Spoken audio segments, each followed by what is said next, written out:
Real healing isn't about avoiding discomfort.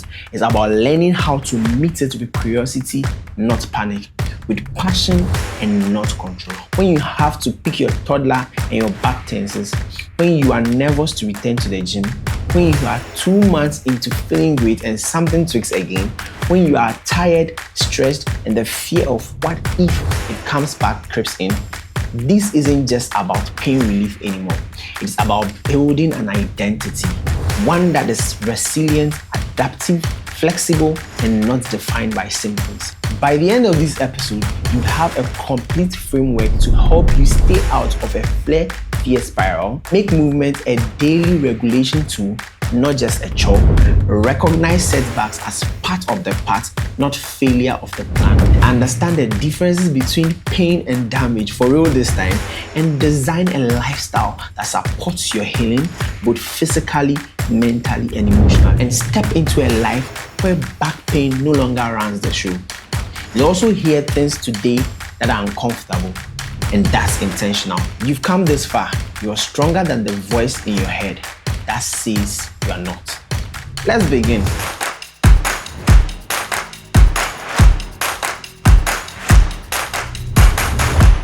Welcome back. This is it. You've reached the final episode of the Conquer Your Lower Back Pain series. And I want to pause here and acknowledge something important. You've made it through 7 deeply layered, challenging chapters. You've faced discomfort, you've confronted your fear, you've questioned old beliefs, and most importantly, you've stayed with it. That alone puts you in a powerful place. This episode isn't more theory. It is not a checklist of do these 3 exercises or don't sit this way. You've already graduated from that. This episode is about something deeper: integration. You now understand that pain is never just physical.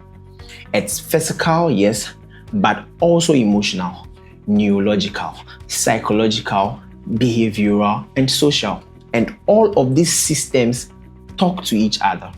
The body isn't a machine, it's a conversation. And pain is one of the loudest voices. So today, we are going to put all of those voices together into a long-term strategy that works in the real world. Not just in the clinic or during a flare-up, but in life. Here's the long-term recovery mindset. There's a moment in every healing journey where the goal quietly shifts. At first, your goal is simple. I just want the pain to go away. And that's valid. Pain is exhausting, terrifying, and isolating. But eventually, you start to realize something deeper. I just don't want to be pain-free. I want to feel strong again, confident, free, and like myself. That shift from pain elimination to identity expansion is what makes long-term recovery possible. So let's talk about what the mindset really looks like. Healing is not linear. There's no straight line from point A to point B. Your recovery will look like a wave. High days, plateau days, flare-ups, resets, wins you didn't expect, and setbacks you didn't plan for. And if you expect it to be linear, you'd always be feeling like you are failing. Instead, expect variability, plan for it, normalize it. That's what stops flare-ups from becoming spirals. You are not a project to be fixed. Many people get stuck in the self-improvement trap. They treat their pain like a puzzle that must be solved perfectly. But you are not broken, you are not weak, and you are not misaligned. You are healing and you are adapting. And sometimes the most healing thing isn't doing more. It's trusting your body even when you feel symptoms. The long-term mindset is compassion, consistency, and not perfection or pressure. Stop measuring progress by pain alone. Some of the biggest wins won't show up as less pain. They'll look like this. I forgot about my back for 4 hours today. I lifted that bag of grocery without bracing. I said yes to a hike even though I was scared. I slept through the night and didn't panic when I woke up stiff. Pain might still be there, but it's not in charge anymore. That is progress. Rewire your identity. This may be the hardest but most important, the mindset shift. You are not a chronic pain patient. You are not your diagnosis. You are a human being who has experienced pain and is learning to respond differently. Recovery becomes sustainable when you stop chasing normal and start owning your new normal. One that's stronger, smarter, and more self-aware than before. Now let's look at building your daily system. Long-term healing isn't about grand gestures. It's about consistent rhythms. Your body thrives on repetition with variation. Your nervous system thrives on predictable safety, and your brain thrives on structure and reward. So let's build your daily recovery system, one that doesn't depend on motivation but on design. Let's look at your mornings, how to prime your system. Mornings are when the body is stiffest and cortisol is highest. That's your perfect window to signal safety. Let's look at a simple morning routine that you can do. You can spend another 5 minutes doing a standing movement flow like a reach, a twist, a squat, or a hinge. You can spend another 5 to 10 minutes walking or pacing in place. Optionally, you can spend another 5 minutes on the ground doing some meditation. Now let's look at midday. You want to do a movement snack plus reset. Instead of sitting stiff all day, you want to sprinkle between 3 to 5 minutes movements and reset. Example of exercises you could do is chest squats for 10 times. You can walk while breathing slowly and do some glute squeezes at your decks. You can do some hip openers, spinal twist, and light floor works. You can spend another 10 minutes doing leg up the wall and exhale. You can also use this journaling prompt. What did I do today that built trust in my body? These micro habits add up to the nervous system's conditioning. Just like exercise builds strength, these patterns build resilience. Let's take a moment here. If you find this video and channel helpful, we would really appreciate it if you could take 3 seconds to like and subscribe to our channel. Thank you very much. Now let's jump right back in. Now let's look at a weekly movement strategy. Let's move from daily rhythm to weekly structure. Here's how to organize your movements like a sustainable training plan, even if you are not a workout person. Now let's look at a weekly movement plan.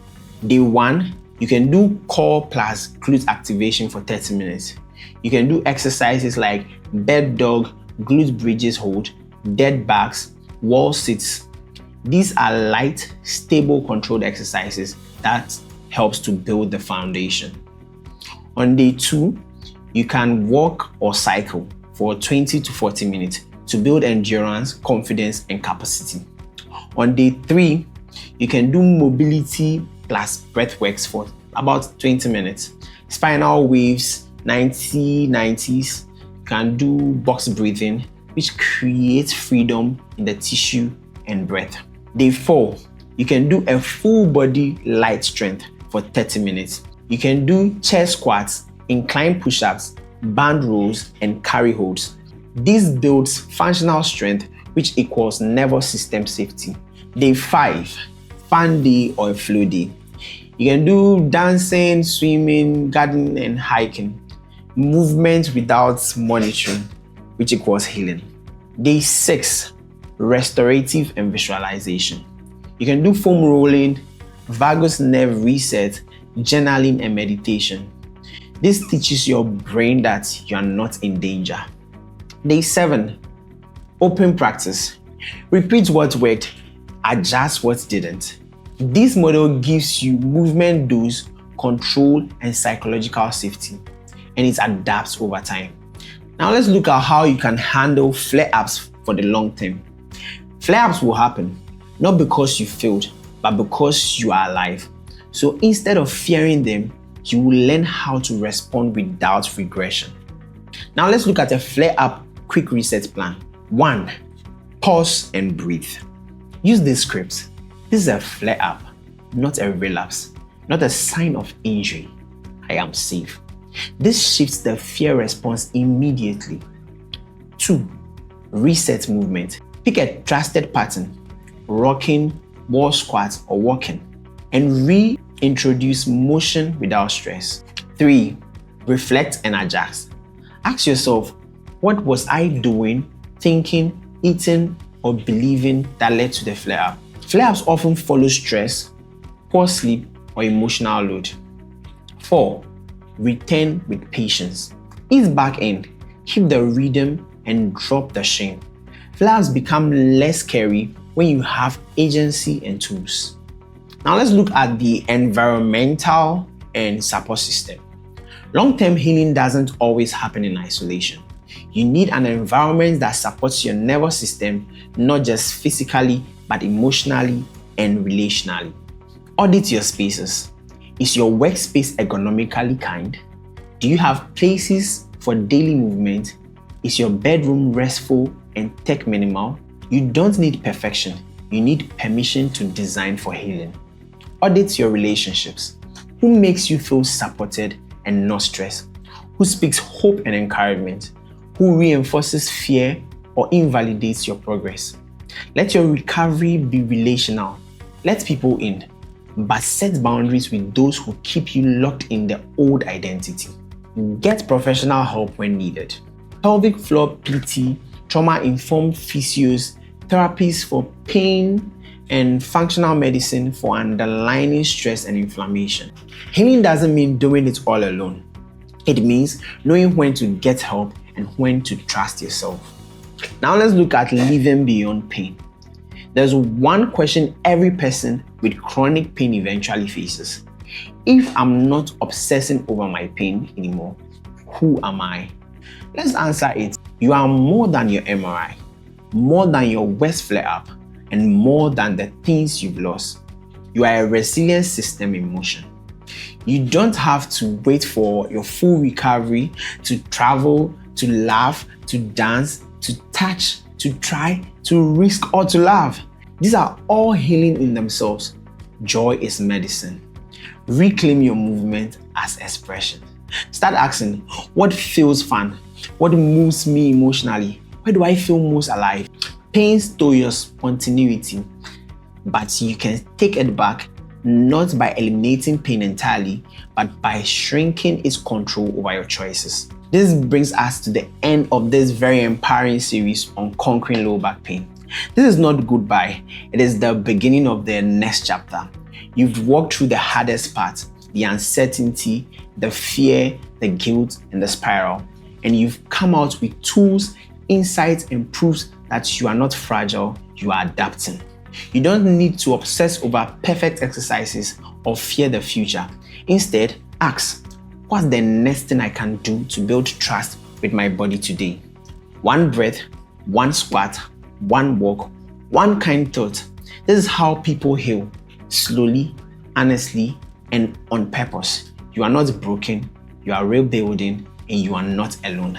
I am proud of you, and this is your recovery rewritten. If you found this episode helpful and insightful, kindly leave a comment, a like, and share this video with a friend or a family member who needs to see it.